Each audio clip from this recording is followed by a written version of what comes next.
horizon. De horizon komt je ook tegemoet als je 's ochtends de krant leest en dan kom je allerlei soorten horizonnen tegen. Mijn aandacht blijft dan hangen bij hele rare zinnen zoals: het record werd gevestigd met een specialistisch taakje zonder praktisch nut. Het leverde het volgende gedicht op. Kom maar op. Met die quantumcomputer die nog fouten maakt, niet afwis, maar wel onbekende problemen oplost. En elke toekomstige versleuteling kraakt. Mijn voorstellingsvermogen te boven. Dit topniveau van de kleinste bouwblokjes. Dit ruizig reuzenapparaat van tussenformaat. Gekoeld net boven het absolute nulpunt. Kom maar op.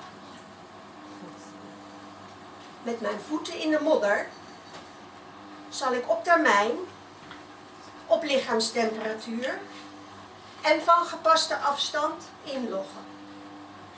Voor die glimp van beter zal ik bouwen op onzekere grond.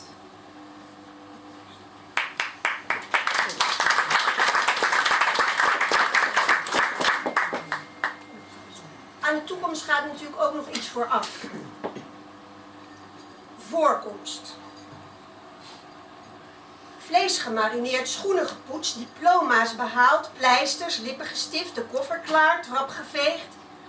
Wakker gelegen en alles bedacht.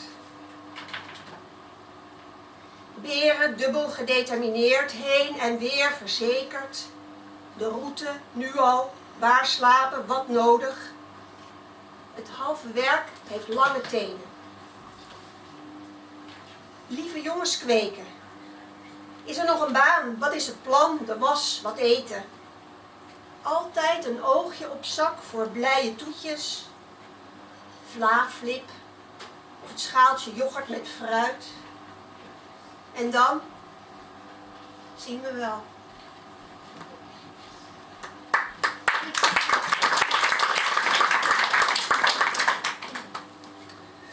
Een horizon, dat is verwachting, dat is verrassing, maar een horizon betekent ook wel zorgen.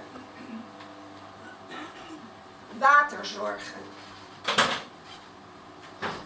Droogte begrijpen bij mistige druppels. En droogte rijmen met overstromingsangst is zoeken naar een goed recept voor waterzooi. Of drassige woorden als inkt, zweet en bloed opslaan in bibliotheken en ziekenhuizen, waar ze op wattenstaafjes gebarsten lippen deppen. Dorsten naar een nat vooruitzicht met droge voeten, of naar oude rijkdom van baden in ezelinnenmelk. Leven de toekomst. Iedereen een ezel. En tot slot, heel kort,